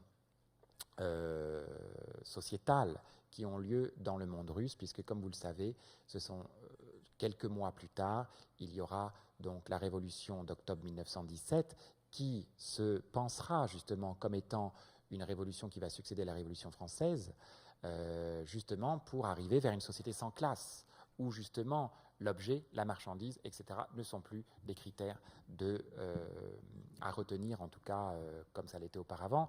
Et donc, bien sûr, ce sont des œuvres qui vont complètement servir le pouvoir révolutionnaire. Ce sont des œuvres qui sont révolutionnaires. Pourquoi ? Parce qu'elles expriment ce monde qui est en train de changer, où on passe justement dans une expression du monde qui se veut abstraite. Alors oui, la forme est porteuse d'un contenu. Bah oui, c'est compliqué, la forme est porteuse d'un contenu. Et il va y avoir des propositions, là je vous donne encore un tableau de Malevich, où on voit par exemple que des formes vont commencer à dialoguer ensemble. Je vais vous donner des exemples dans le monde contemporain. Les formes commencent à dialoguer. Alors là, on a un carré, ça s'appelle carré noir, carré rouge, et c'est 1915. Bon, alors comment les formes peuvent dialoguer ensemble, et puis surtout, qu'est-ce que les formes peuvent bien exprimer? Pourquoi les formes auraient un contenu? Qu'est-ce que ça veut dire? Mais pensez un instant à notre monde contemporain. On ne fait que ça, de côtoyer justement des formes qui sont porteuses d'un contenu. Et pourquoi on a eu besoin de passer par là? Parce que non seulement ça permettait d'avoir un équivalent au monde, et ça permettait d'exprimer des pensées complexes sans avoir recours à un long texte ou sans avoir recours à la mimétique. Si par exemple, et on fait ça d'ailleurs dans d'autres domaines, prenons l'exemple de la chimie, si je veux représenter la molécule de l'eau, l'interaction par exemple de l'eau et de l'acide, eh ben, je vais créer une équation, je vais mettre H3O+, plus H2O, etc., va donner ça. Je passe par, vous voyez, un équivalent qui permet d'exprimer cette complexité de la réaction chimique. De la même manière, dans ces formulations-là, on a ça. Prenez un exemple, je ne sais pas moi, le panneau sans interdit. Le panneau sans interdit, pour ceux qui conduisent, n'est-ce pas, c'est un disque rouge avec une bande blanche en son centre. Et plutôt que de dire ne prenez pas cette rue en sens inverse parce qu'avec votre voiture, vous allez rencontrer une voiture dans l'autre sens, vous aurez un accident, vous serez en tort et ça va être grave, plutôt que, disons, de formuler ça de manière textuelle ou de manière mimétique, on va avoir recours à un signe conventionnel abstrait d'une grande fulgurance qui permet tout de suite à la fois de dépasser les problèmes de langue, puisque le panneau sera compris où qu'on soit, parce que c'est par convention, et vraiment est extrêmement efficace. Donc il y a l'efficacité du signe abstrait qui permet effectivement d'exprimer une pensée complexe. Et là, on en était là. C'est pour ça que ces découvertes, ces explorations dans la peinture ne restent pas seulement au niveau de la peinture, et ce sont des choses qui sont importantes parce que jusqu'à aujourd'hui, en fait, ça va être, c'est la façon dont nous-mêmes nous avons traversé le XXe. Mais Malevich ne va pas en rester là. Ok, la couleur est porteuse d'un contenu, bon. La forme est porteuse d'un contenu, bon. Eh bien, il formule 3 ans plus tard autre chose. Il va dire, mais la matière va être porteuse d'un contenu. Alors, la matière va être porteuse d'un contenu et on va aboutir au carré blanc sur fond blanc. Carré blanc sur fond blanc, c'est une très belle chose, très belle idée. C'est en fait de la peinture blanche qui est appliquée sur la toile, et la peinture blanche est appliquée de telle manière que, en fonction de c'est-à-dire la peinture blanche sur ce qu'on peut appeler le fond est disposée en traînant le pinceau verticalement et puis sur le carré d'une autre manière. Et donc la façon dont la matière est disposée va interagir avec la lumière incidente de manière différente. Donc la lumière est réfléchie de manière différenciée en fonction qu'elle touche les applications de la peinture blanche sur le fond ou sur la forme elle-même. Donc la matière, vous voyez, est elle-même interagit de manière différente en fonction de sa disposition avec les rayons lumineux, avec cette onde électromagnétique qui est la lumière. Alors bien sûr, Malevich a un peu triché parce que si on regarde l'original, il a retracé un peu au tire-ligne les contours de ce carré blanc. Mais c'est l'idée que je veux essayer d'expliquer, c'est-à-dire qu'il y avait cette volonté de poursuivre cette aventure. C'est presque de la sémiologie, hein, puisqu'on travaille les signes. Il y avait poursuivre cette aventure pour essayer de montrer que la matière peut être expressive. Et en effet, j'imagine que si vous buvez votre café dans une tasse recouverte de fourrure ou de poils, ça ne fait pas le même effet, n'est-ce pas, que dans une tasse en porcelaine, n'est-ce pas? On est sensible aux matières. Les matières sont tout à fait signifiantes. Et d'ailleurs, peut-être vous avez eu déjà des conférences sur les situationnistes, mais vous savez que Debord avait fait un livre, et son livre était recouvert de papier de verre, n'est-ce pas? Parce que quand il le mettait dans la bibliothèque, ça permettait de faire du mal au livre qui était à côté du sien. Mais enfin, c'est pour vous dire que les matières, chaque matière a son mode d'expression. n'est-ce pas? Quand on caresse du papier de verre, on ne caresse pas de la soie. Donc, partant de là, eh bien, les formes sont porteuses d'un contenu, les matières, les couleurs, etc. Et donc, on a vraiment, à travers les propositions de Malevich, et vous allez voir après des constructivistes, on a la volonté de faire en sorte qu'on va pouvoir exprimer des choses très complexes en passant par une épure totale du signe. J'avance dans l'image suivante. Et donc, après tout ce que je vous ai dit, finalement, vous seriez tous à même de pouvoir analyser cette image et de pouvoir en trouver le contenu. Alors, bien sûr, ça demande du temps, mais on va le faire ensemble de façon supersonique. Hein, on va le faire ensemble de façon rapide. Donc, c'est une formulation, vous l'avez compris, qui est abstraite. C'est une formulation qui n'est pas mimétique. Alors, ceux qui lisent le russe, n'intervenez pas, mais justement, je ne vous donne pas le titre tout de suite pour qu'on puisse pénétrer l'image uniquement en exploitant le dialogue des formes et des couleurs. Donc, vous avez un certain nombre de... Donc, un disque, un triangle isocèle, il y a des couleurs, le rouge, le blanc, le noir, et d'ailleurs même un peu des non-couleurs, comme on appelle. Et puis des signes linguistiques donc des lettres, probablement des mots, n'est-ce pas? Alors pour ça, il suffit d'aller dans les dictionnaires, si on a le temps, puis on lit les mots, puis on arrive à avoir accès aux mots, mais les formes, c'est compliqué. Eh bien, on va essayer de les faire dialoguer, les formes ensemble, les unes avec les autres, tout simplement. Alors, je fais ça avec vous. Déjà, on a un format paysage, et puis, donc c'est un très grand format, hein, puisque c'était une affiche. Et puis, prenons donc, on lit toujours les images en Occident, n'est-ce pas, de cette manière-là, par la partie gauche en haut. Et puis donc, j'ai une première forme géométrique. Une forme géométrique extrêmement présente, donc la forme principale, puisque c'est un triangle isocèle, n'est-ce pas? Et ce triangle isocèle, il est en plein milieu de l'image. Il est constitué d'un certain nombre d'angles, donc notamment plusieurs angles, un angle aigu, et je vais m'intéresser à cet angle aigu. Donc je vais assez vite avec vous. Et vous voyez que si je fais dialoguer par exemple le disque blanc avec le triangle rouge, on voit bien, et ce qui est assez intéressant, c'est que l'angle du triangle rouge, donc l'angle aigu, pointe précisément un point essentiel du disque, puisque comment se définit un disque blanc? Justement, il se définit par une infinité de points qui sont équidistants d'un point central. C'est-à-dire que le point qui est censé définir la forme elle-même, le point qui lui donne son essence, ce point central qui est donné parce qu'il est équidistant d'une infinité de points, n'est-ce pas? Eh bien, il est lui-même pointé, on pourrait dire même menacé, il est pointé par justement cet angle aigu de ce triangle rouge. Ça veut dire que le triangle rouge entretient un dialogue presque conflictuel avec le disque blanc, puisqu'il est en train de pointer précisément le point qui est censé définir l'autre forme. Donc des deux formes elles-mêmes, et d'ailleurs qu'on retrouve un peu dans d'autres parties de l'image, vous voyez là-haut, etc. On a à chaque fois un dialogue tout à fait curieux entre le rouge et le blanc. Et d'ailleurs, vous voyez qu'en Occident, vous avez une diagonale descendante. Qu'est-ce que ça veut dire, une diagonale descendante? C'est-à-dire que si on suit le triangle rouge et qu'on lit une image toujours de gauche vers la droite, on est dans une diagonale descendante. Or, toujours dans la construction des images en Occident, la diagonale descendante, c'est une diagonale qui exprime justement l'idée de terrassement, de mort, etc. On représente les choses dans une diagonale descendante.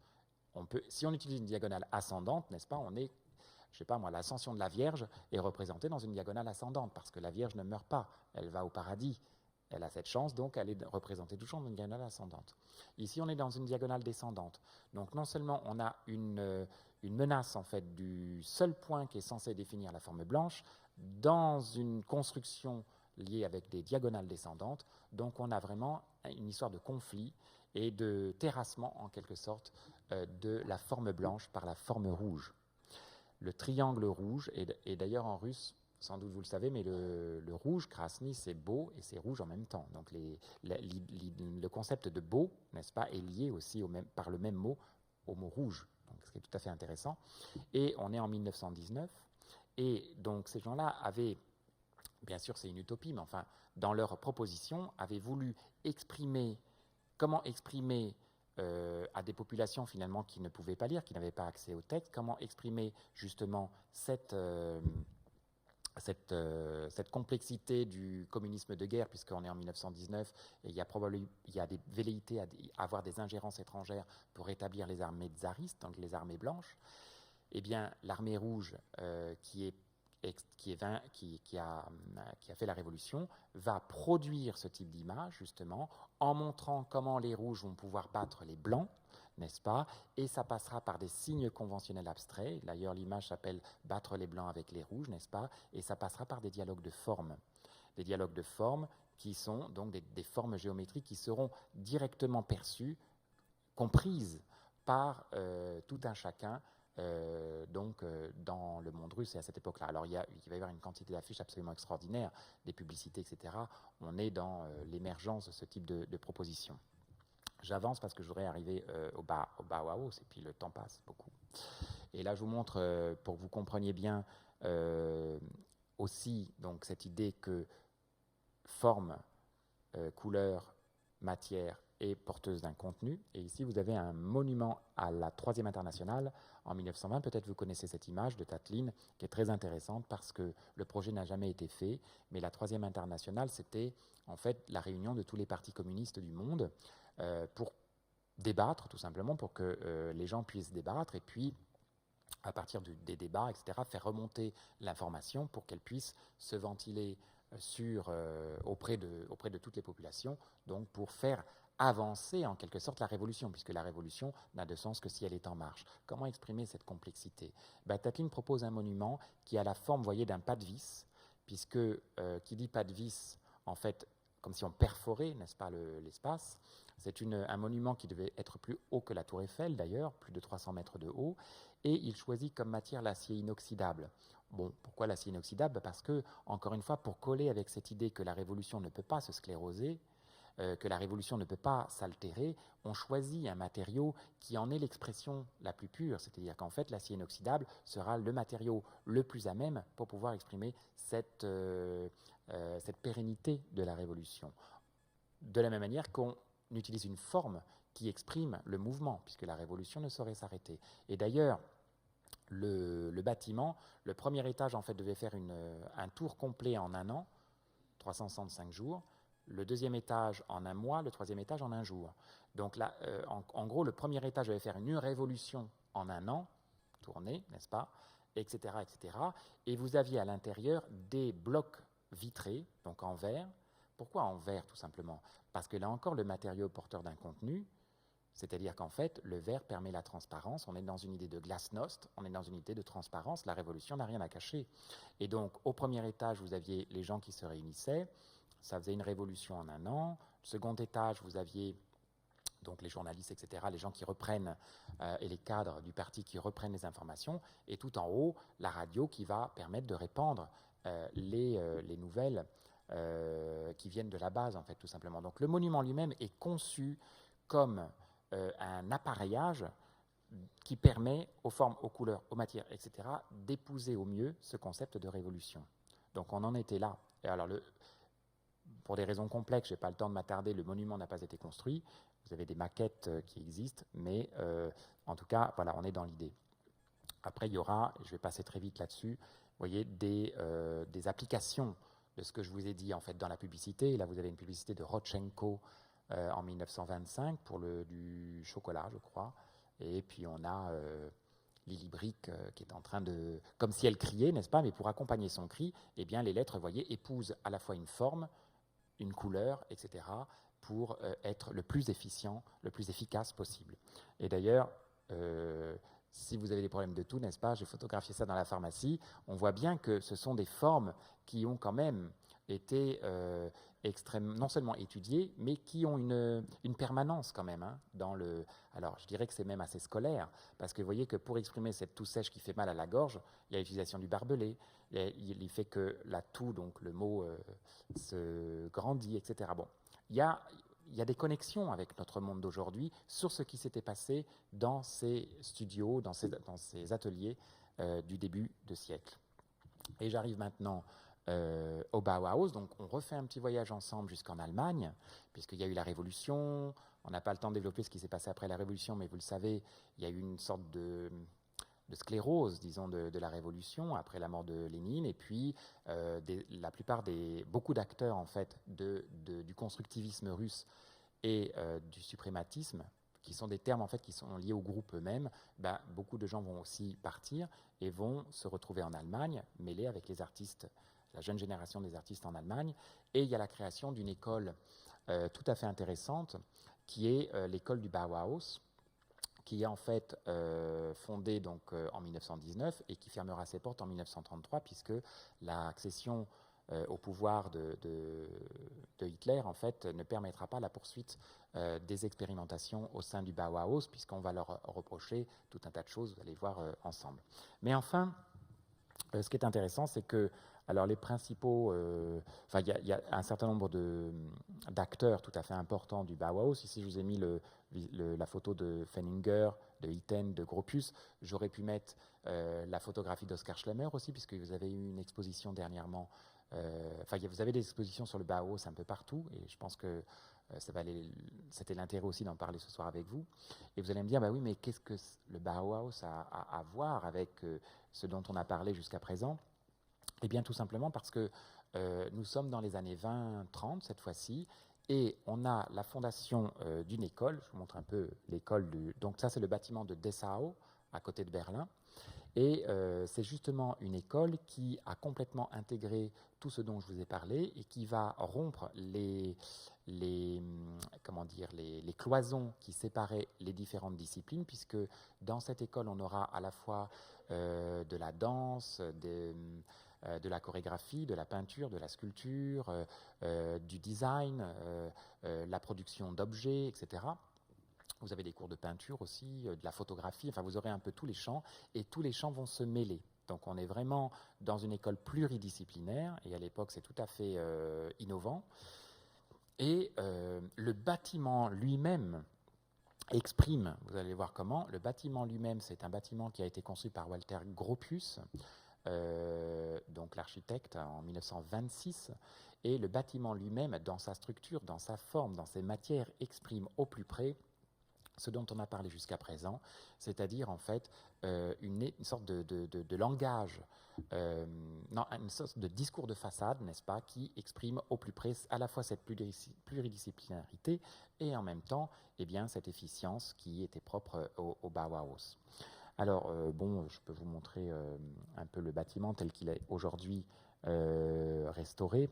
Ça, c'est une photographie récente, bien sûr, puisque le bâtiment a été très abîmé pendant la guerre et après la guerre, puisque on était dans la partie est de l'Allemagne. Il y a eu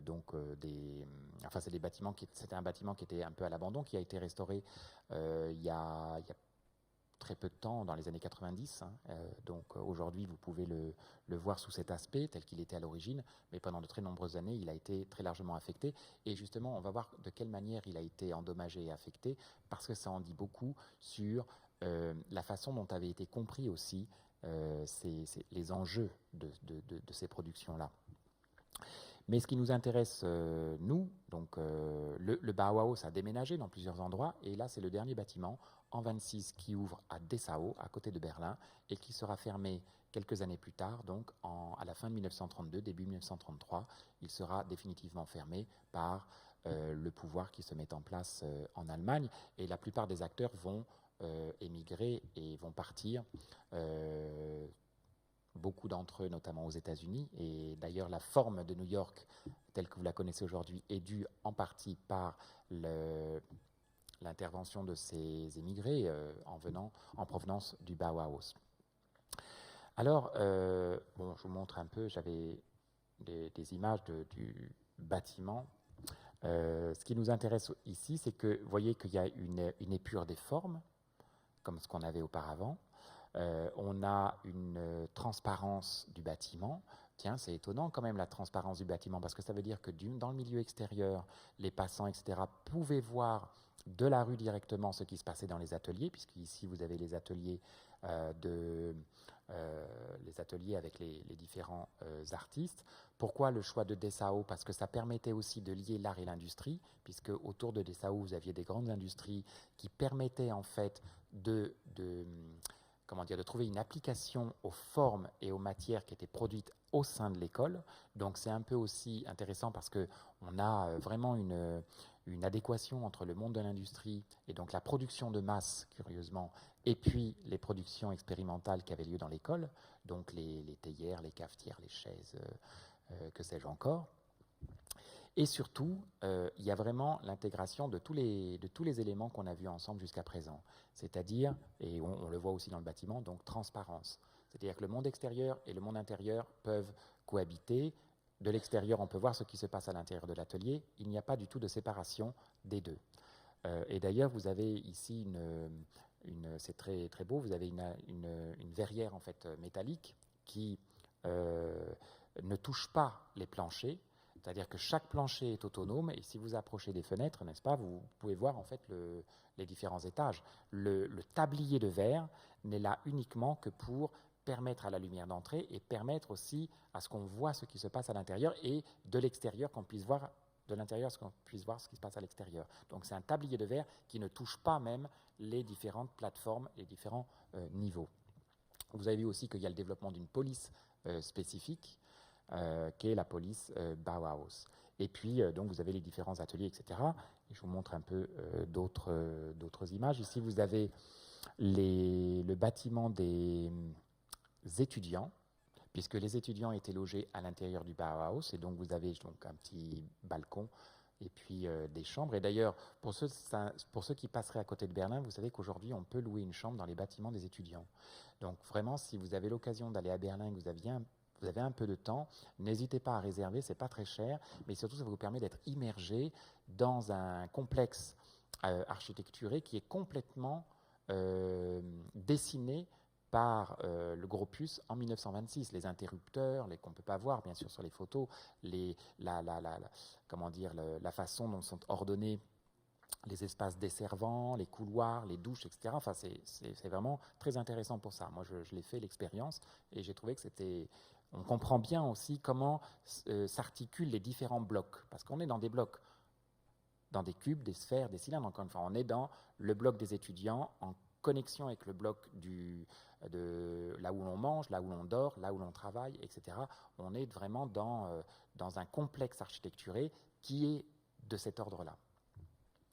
Je vous montre les très beaux bâtiments des maîtres, donc ce qu'on appelait des maîtres, c'est-à-dire en fait des enseignants au Bauhaus, où vous avez donc ces grandes verrières, ces cubes, ces toits terrasses, puisque, encore une fois, on est dans une épure du signe, on est dans des solutions qui vont vers le plus simple appareil. Donc pourquoi conserver un toit lorsqu'on peut l'éliminer pour obtenir un toit terrasse? De la même manière, vous voyez cette grande verrière sur le côté qui permet en fait d'apporter la lumière sur la totalité de l'escalier, donc de l'espace desservant. Donc ça, c'est vraiment des solutions géométriques qui sont données au bâti et qui permettent en fait de renouveler complètement le vocabulaire des formes de l'architecture pour arriver à une simplicité extrême. Alors, ce sont des formes qui ont, curieusement, et on verra ça dans un autre cours ensemble, dans une autre conférence, ce sont des formes qui sont paradoxales. Pourquoi? Parce que d'une part, elles ont été vilipendées par l'idéologie montante et par notamment le nazisme en Allemagne, parce qu'ils y voyaient l'influence de la juiverie internationale. Le fait qu'il n'y ait plus, par exemple, de charpente et de toit était considéré comme une attaque complète à la corporation, par exemple, des charpentiers. Bon, on faisait des connexions de ce type à l'époque. Mais au-delà de ça, donc non seulement c'est vilipendé par la plupart des régimes autoritaires en Europe, ce type de formulation, de vocabulaire architecturé, et en même temps, vous allez voir que c'est bizarre l'histoire, c'est très curieux et c'est même paradoxal, parce qu'il va y avoir quand même une récupération. Pourquoi? Parce que d'un point de vue économique, il ne faut pas l'oublier, d'un point de vue des coûts qui sont engendrés dans la construction de ce type de bâtiment, eh bien on fait d'énormes économies, puisqu'il s'agit d'une standardisation du bloc d'habitation, par exemple, qu'on peut reproduire une fois pour construire un ensemble. Donc la réduction des coûts va aussi entraîner une récupération, donc peut-être un peu perverse en quelque sorte, par des régimes qui avaient condamné aussi ce type d'évolution et ce type de déploiement. En même temps, vous avez vu qu'on va tout à fait vers des architectures et des formes qui sont internationalistes, c'était honnie complètement par la montée des fascismes en Europe, ou au contraire il y a un repli nationaliste. Or là on est dans des formulations plus internationales, puisqu'on est dans le cube, où on est dans des choses où on a éliminé complètement la décoration, le style, n'est-ce pas, etc. Donc on est dans des cas de figure très complexes en définitive. Bon, là je vous montre un petit peu les différents bâtiments qui sont proposés. Et toujours, il faut garder en mémoire quand même cette idée, parce que à travers Cézanne, à travers les cubistes, à travers les futuristes, à travers les constructivistes, à travers les Russes et tout ça, eh bien, cette volonté vraiment de faire en sorte que les matières, les formes, les couleurs, les volumes, tout ça puisse être porteuses, toutes ces choses puissent être porteurs de contenu, bah, on est vraiment là, parce que là, je vous montre les bâtiments, mais il y a l'atelier, les espaces de vie, les espaces de travail qui sont mêlés, mais le tout, en fait, c'est des agencements de cubes et de formes, et chaque cube, chaque forme, chaque signalétique rendra compte, en fait, d'un contenu. Si vous prenez les escaliers au Bauhaus, vous verrez que, je ne sais pas si j'ai des images ici, mais les escaliers, par exemple, ont une signalétique couleur qui permettent de comprendre visuellement où on se trouve, où on va, où on est, etc. Et nous vivons dans un monde où il n'y a que de la signalétique à la fois chromatique et en même temps de forme. Si vous prenez le train, si vous prenez le métro, même Internet, etc. Il y a la création sans cesse de signes pour nous aiguiller, n'est-ce pas, dans ce monde de signes abstraits. Mais enfin, là, ces formulations sont tout à fait intéressantes. Bien sûr, ce sont des architectures qui, à l'époque, rencontrent des problèmes. Ah, voilà, si j'ai l'image ici, donc des couleurs qui interviennent dans le bâti du Bauhaus, puisque c'est une image en fait que j'ai prise à l'intérieur d'un des bâtiments. Et puis là, vous avez une œuvre de Oskar Schlemmer en 1932, qui est le grand escalier, qui est peint, et je vous le montre puisqu'il est là. Donc, et le voici ici. Alors, j'avais un petit film, mais je ne vais pas le montrer parce qu'on n'a pas le temps. Mais par contre, je vais vous montrer, voilà, qu'est-ce qu'on en a fait de ces bâtiments? Qu'est-ce qu'on lui reprochait à ces bâtiments? Qu'est-ce qu'on reprochait à ces formes expressives qui n'étaient pas mimétiques? Eh bien, après donc la fermeture du Bauhaus, notamment, ici vous avez donc la maison là, la maison du maître, donc Meisterhaus, la maison du maître, la maison de Kandinsky, n'est-ce pas, qui a été transformée, puisqu'il y a une volonté de en finir avec cette non-étanchéité entre l'extérieur et l'intérieur. Donc il y a une obstruction des parois vitrées, puisque la paroi vitrée que vous voyez ici, qui desservait l'escalier, donc les espaces des servants, est complètement murée au profit de différentes fenêtres. Donc on revient en fait à une compartimentation des espaces de vie, des espaces des servants, pour confiner, bien sûr, les espaces où se trouve la famille, les espaces où se trouve le travail, etc. On revient en fait à une compartimentation, donc en quelque sorte, on casse les différents blocs qui avaient été mis en place pour revenir en fait, comme on peut, à quelque chose de beaucoup plus traditionnel. Et là, vous avez donc une photographie prise avant que ça ne soit restauré, donc dans les années 80, je crois, je ne sais plus, enfin très tardivement, peut-être avant, mais les années 80, juste avant la restauration. Vous voyez la façon dont on a essayé de revenir sur ces bâtiments pour éviter qu'ils n'expriment ce qu'ils devaient exprimer. Et là, je vous donne encore une autre image. Je compare un peu les deux images. Vous voyez donc la version originale dans les années 30 de ce bâtiment, de cette maison de maître, et puis en dessous, eh bien, la restructuration du volume, et puis la volonté manifeste en fait d'en finir avec ce discours de façade pour revenir à quelque chose de beaucoup plus traditionnel. Alors, je vais finir sur une note un peu plus gaie, un peu plus sympathique, puisque vous le savez, ce sont des avant-gardes, et donc ce sont des gens qui ne se sont pas seulement adonnés à la peinture ou à l'architecture, ils se sont aussi adonnés à quelque chose de formidable qui est la chorégraphie, la danse, le théâtre, et notamment ici, vous avez une image qui représente un des danseurs du ballet triadique d'Oskar Schlemmer, en 1922. Et ce qui est intéressant, c'est que vous avez la création de costumes où vous retrouvez ces mêmes interrogations sur la forme, n'est-ce pas? Et là, vous avez des costumes qui sont tout à fait absolument magnifiques et des costumes qui vont contraindre le danseur dans dans une quantité de mouvements donnés. C'est-à-dire que le danseur ne pourra faire qu'un certain nombre de mouvements donnés qui lui seront donc donnés par quoi? Par le costume, par la forme elle-même qui va lui donner ce cahier des charges de gestes qu'il pourra faire. Il ne pourra pas faire d'autres gestes. Et à partir de cette contrainte-là, on a la création des ballets triadiques. Et je vous montre rapidement les... Ah, je vous avais pas... Je parlais sans que vous ayez l'image peut-être. Donc je vous montre les différents costumes qui sont quand même extraordinaires, d'une grande invention et en même temps assez rigolo, et c'est assez génial quand même. Et puis vous avez... Voilà, je vous en montre d'autres en 22, donc... regardez par exemple celui-ci. Donc vous avez une contrainte qui est donnée au corps, contrainte qui permet bien sûr au niveau chorégraphique, qui permet de n'avoir qu'un certain nombre de gestes.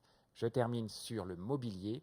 Vous connaissez tous ce genre de mobilier, puisqu'aujourd'hui ce sont des mobiliers très contemporains, en fait ils datent du début du XXe siècle. Qu'est-ce qu'on peut dire sur ce mobilier, si ce n'est que notre ami Cézanne qui peignait ses petites pommes et ses oranges et qui a dit il faut exprimer le monde avec des cônes, des sphères et des cylindres. Vous voyez que c'est un mobilier en fait qui lui fait hommage dans la mesure où vous avez une épure complète du cygne avec une tubulure métallique en acier inoxydable qui en fait dessine tout simplement sans plus aucune fioriture décorative en quelque sorte, où la fonction et l'objet se trouvent enfin liés, n'est-ce pas, dans une efficacité extrême, et on aboutit à des objets qui n'ont plus que la fonction à exprimer. Et c'est pour ça qu'une théière du Bauhaus, vous la reconnaissez à 300 mètres, n'est-ce pas?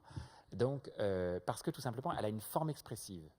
Et c'était lié à l'expressivité. Je vous montre les Breuer que vous connaissez, les étagères, enfin il suffit d'aller dans n'importe quel... il y a une forme de modernité extrême, puisqu'on a enlevé tous les effets de style, de décoration, etc., des choses qui n'avaient pas, qui n'apportaient rien à la fonction de l'objet, en quelque sorte. Et puis, est-ce que vous connaissez Marianne Brandt? Ça vous dit rien, Marianne Brandt? Moi, je pense que si. Parce que notamment, voici une lampe qui est commercialisée en 24, et donc, vous voyez, ce sont des objets qu'on utilise encore aujourd'hui, qui épousent fonction, forme, matière, couleur, etc., dans une sorte d'efficience. Et enfin, Mies van der Rohe, avec cette très belle chaise de 1925, une seule tubulure, pas de soudure, ça joue sur des tensions, donc entre les matières, puisque le métal,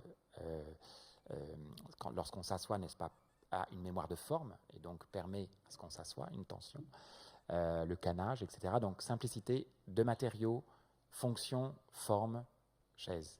Et là, on est arrivé au bout. Il est 20h, mais simplement, donc j'ai terminé. Là, je vous montre juste l'immeuble de 1959 de Mies van der Rohe, qui est le Seagram Building à New York, où on a complètement l'expression de tout ce dont on a parlé aujourd'hui. C'est un immeuble, c'est un des gratte-ciel magnifiques qui est dû effectivement au fait que que Mies van der Rohe est parti en fait aux États-Unis comme beaucoup d'autres artistes, scientifiques, etc. Et sur place, bien sûr, ils ont exprimé leur talent et notamment, ils ont aussi exprimé les leçons qu'ils avaient apprises en Europe. Et ici, c'est la construction du Seagram Building avec, encore une fois, l'idée en fait d'un bloc commun. Et ce bloc est répété n fois, n'est-ce pas, et est élevé en fait sur la totalité. Il y a une radicalité, il y a une épure en fait de la ligne.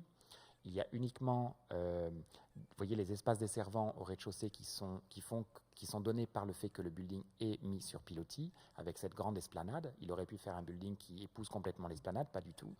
Il se sert au contraire de l'esplanade pour en faire un espace desservant qui permet d'entrer dans l'immeuble, donc il confère à l'immeuble une extrême légèreté, malgré sa monumentalité.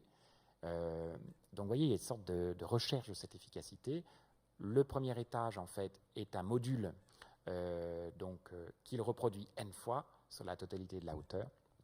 Et on a le tablier de verre, pareil, transparence, etc. On a tous ces éléments qui se retrouvent en fait déplacés à des milliers de kilomètres à New York. Et c'est l'aventure, bien sûr, c'est une autre aventure en fait qui naît au-delà de l'Atlantique. Alors bon, j'ai un peu terminé. Vous voyez qu'on a fait un grand voyage à travers l'Europe, des sensibilités artistiques très différentes, mais qui tous en fait entretiennent, ont poussé sur le même terreau, qui est en fait celui de la proposition de Cézanne, qui était finalement presque anecdotique, mais qui était quand même fondamentale pour le XXe siècle. C'était que peut-être pour exprimer des pensées complexes ou des choses complexes, peut-être qu'il fallait, c'était un peu son vœu, peut-être qu'il fallait passer par une réduction du signe et puis surtout passer par des équivalents, par des structures et non pas par la représentation elle-même des choses comme elles étaient faites auparavant. Voilà, c'est un peu l'idée que j'ai voulu développer. Mais maintenant, si vous avez des questions, ben, n'hésitez pas, vous êtes le bienvenu et j'y répondrai avec grand plaisir, si je peux. Voilà.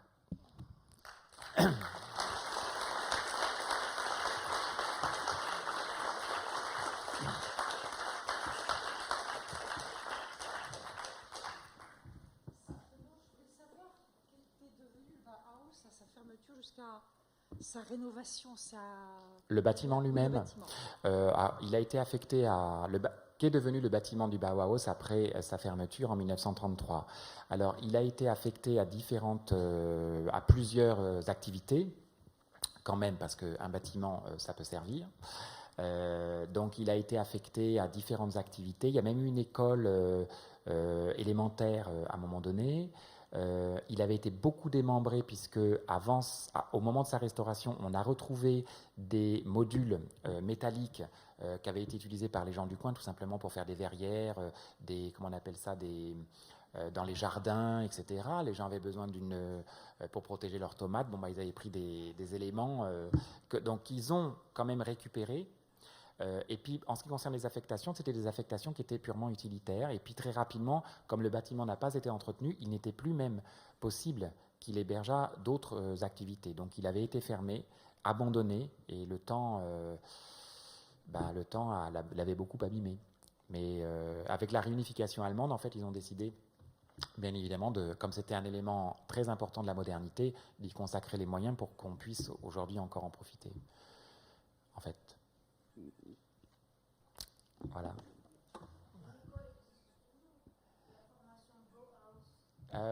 Alors, vous avez une école d'architecture. Alors, c'est intéressant. Est-ce que l'école existe toujours? Vous avez une école d'architecture qui se trouve juste à côté, une très belle école d'architecture, et vous avez des résidences, en effet, d'artistes, on peut dire, au sein même du bâtiment. Du Bauhaus, vous avez des gens qui y travaillent dans certains ateliers. Il y a une partie qui est affectée à la visite des touristes, en quelque sorte, qui viennent voir le bâtiment. Et effectivement, il y a certains ateliers qui ont repris vie grâce à la fois aux partenariats qui sont mis en place avec l'école d'architecture qui se trouve juste à côté, qui est d'ailleurs un très beau bâtiment, enfin pas très loin, et puis avec des artistes en résidence qui essaient de faire vivre ce bâtiment qui n'est pas seulement un bâtiment seulement pour les touristes en définitive. Donc c'est un bon compromis où vous avez un peu les deux, en effet. Et puis les artistes du Bauhaus, peut-être ça rejoint votre question, pour beaucoup d'entre eux, soit ont disparu après la fermeture du Bauhaus, puis d'autres ont émigré, se sont exilés. Il y a eu beaucoup qui sont partis, par exemple, dans d'autres pays, en Amérique latine, en Israël, aux États-Unis, etc., parce que les gens, bien sûr, fuyaient. Il y en a d'autres aussi c'est très complexe parce qu'il y a certains des artistes du Bauhaus aussi qui ont essayé de jouer du compromis avec l'idéologie en place. C'est pas tout ça. Les gens sont pas blancs ou noirs. C'est-à-dire qu'à un moment donné aussi, il y a des logiques de survie qui font que parfois, quand on regarde dans les archives, on s'aperçoit que les artistes sont pas blancs ou noirs. On n'a pas l'artiste qui est résistant et puis qui s'en va et qui veut rien faire. Il y a un peu de tout. Donc vous avez sur tous ces gens-là, et c'est d'ailleurs c'est beau d'en faire une lecture sensible parce que quand on regarde toutes ces archives-là, on s'aperçoit qu'en fonction des individus, tout le monde n'a pas été le même face à cette idéologie quand même qui était extrêmement radicale à leur égard. Donc, oui, c'est intéressant, c'est très intéressant. Mais beaucoup sont partis. Est-ce qu'on peut dire que Le Corbusier s'est beaucoup inspiré du Bauhaus au même moment? Non, mais en effet, vous soulevez un point qui est très important, c'est-à-dire que moi je parle du Bauhaus, donc cette école qui avait reçu quand même Kandinsky, Paul Klee, qui enseignait, et tout un tas de gens de ceux dont on a parlé, mais il n'y avait pas seulement au Bauhaus qu'on avait une volonté de lier à la fois l'art et l'industrie, etc., dans les arts appliqués. Ça se retrouve aussi, oui, chez Le Corbusier, etc., pour d'autres. Pourquoi ? Parce que ça fait partie, tout ça, ça fait partie de l'ère du temps. Le Corbusier n'est pas, comment dire, isolé. Il ne fonctionne pas en milieu isolé. Il est lui-même conscient de ce qui se passe. Il a lui-même vu toutes les autres avant-gardes. Et donc le Corbusier, ou pas seul, mais plein d'autres architectes, en dehors même du Bauhaus, vont proposer des formulations architecturales ou de design, etc., qui formellement se rapprochent de ce qui s'est passé au Bauhaus, en effet. Ouais. Comment pensez-vous... Attendez, parce que j'ai 2 questions en même temps. Donc peut-être que je vais prendre la question de monsieur, puis je reviendrai après à vous, si vous voulez bien. Je vous écoute, monsieur. Oui, alors, comment pensez-vous le cheminement parallèle de la disparition de l'objet au profit du signe d'un côté, et d'autre part, d'autres mouvements qui sont à peu près partis à la même époque, 1912-1913, l'art Morisot, avec par exemple Duchamp jusqu'au nouveau réaliste. La question est très très vaste. Oui, elle est vaste, mais simplement oui. Pour souligner qu'il y a un parallèle. Vous avez vu qu'on trace des... J'ai fait une trajectoire dans le XXe siècle avec cette problématique-là, mais en effet, vous avez d'autres sensibilités qui partent dans d'autres sens, dans d'autres voies. Et vous parliez tout à l'heure de Marcel Duchamp. Marcel Duchamp, vous l'avez compris, lui aussi, il quitte le problème de la narration, le problème du sujet. Il n'est plus du tout là-dedans. Quand vous voyez l'urinoir ou route bicyclette ou les ridimètres de Duchamp en général, il n'est plus du tout non plus dans un système référentiel. Il est aussi dans autre chose, n'est-ce pas ? Mais il emprunte d'autres voies. Et d'ailleurs, moi j'ai sélectionné un certain nombre d'artistes, mais on pourrait tracer d'autres trajectoires au XXe. Il y a une espèce d'éclatement général de rapport au réel qui font que vous avez des sensibilités très différentes. Alors effectivement, on pourrait faire une autre trajectoire en partant de Duchamp, des objets de Duchamp, parce que Duchamp, il propose des objets, mais encore une fois, est-ce que ce sont les objets qui sont signifiants par eux-mêmes, ou est-ce que ce sont des objets prétextes ? Parce que lorsqu'il utilise l'urinoir ou la pelle ou le porte-bouteille, est-ce que c'est le porte-bouteille lui-même qui est prétexte, ou est-ce que c'est le porte-bouteille qui fait sens en tant que porte-bouteille ? C'est toutes ces questions liées à l'objet, et d'ailleurs il y a un texte très important qui est écrit par André Breton qui s'appelle « La crise de l'objet » dans les années 20. Donc, en effet, cette question de l'objet est une question centrale si on veut comprendre le problème du XXe siècle, et parce qu'il y a des trajectoires très différentes concernant cet aspect. Et vous soulignez un point important que je développerai dans la prochaine conférence, qui est justement ces enjeux qui sont liés à la représentation, à l'objet, à tout ce dont on vient de parler, parce qu'il y a des enjeux qui dépassent complètement la question de l'art. Et vous verrez qu'on va assister dans l'entre-deux-guerres à ce qu'on a appelé le retour à l'ordre général et le retour au sujet. Et tous les régimes autoritaires vont revenir massivement au sujet contre justement des formes qui sont polysémiques et qui sont ouvertes. Parce qu'en définitive, un Kandinsky c'est ouvert, n'est-ce pas ? Vous y projetez ce que vous voulez dans un Kandinsky, dans une peinture abstraite. Le contenu, c'est celui que vous y mettez, n'est-ce pas ?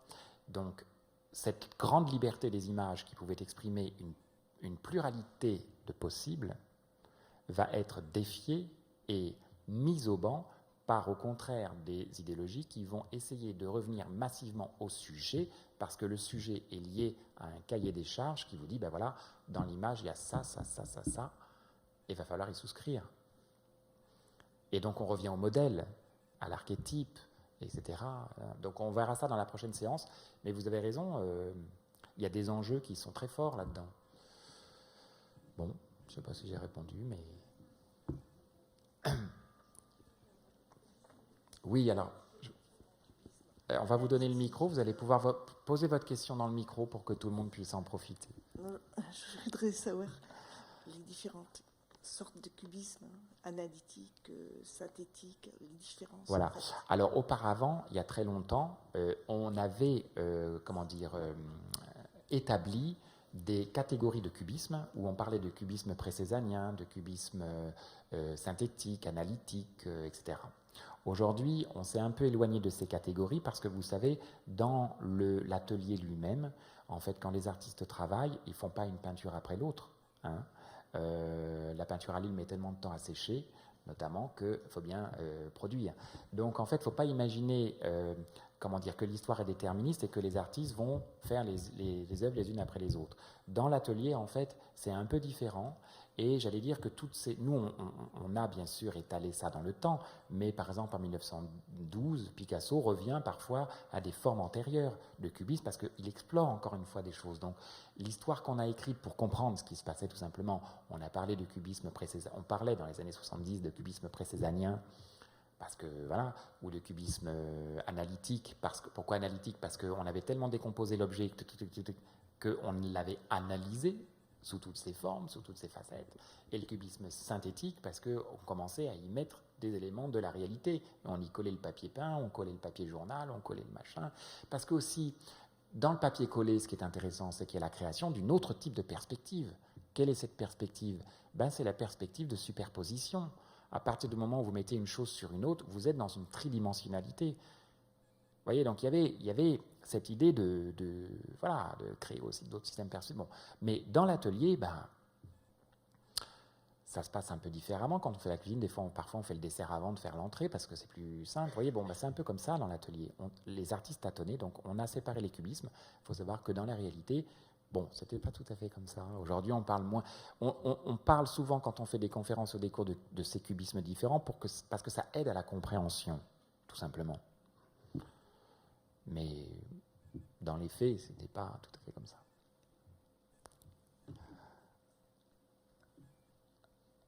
Si vous avez d'autres questions, n'hésitez pas. Je ne mords pas.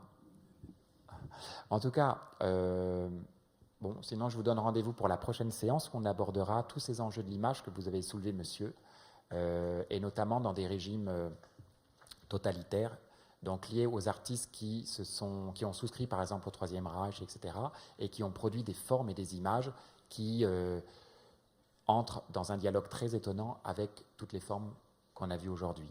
Et c'est seulement maintenant que les musées allemands commencent à exposer ces œuvres qui avaient été mises dans les placards après la victoire, après la libération, parce qu'on ne voulait plus les voir, n'est-ce pas? Mais aujourd'hui, pour la compréhension de ce qui s'était passé, on commence à les ressortir dans les musées et on commence à les mettre justement en lien avec aussi ces formes-là pour comprendre un peu mieux ce qui s'était passé, quels étaient l'enjeu de ces telles images. Pourquoi on en est arrivé à une grande exposition qui s'appelait l'art dégénéré? Qu'est-ce qui a fait qu'on a considéré à un moment donné que c'était des arts dégénérés? Voilà, donc on revient aujourd'hui dans les musées beaucoup à cette histoire et pour mieux comprendre, maintenant on commence à les sortir des placards, donc je vais montrer ces images qui sont peu vues et on va essayer de les comprendre aussi. Hein. C'est une manière de comprendre l'histoire aujourd'hui alors que le temps est passé. Merci Fabrice. Donc on se retrouve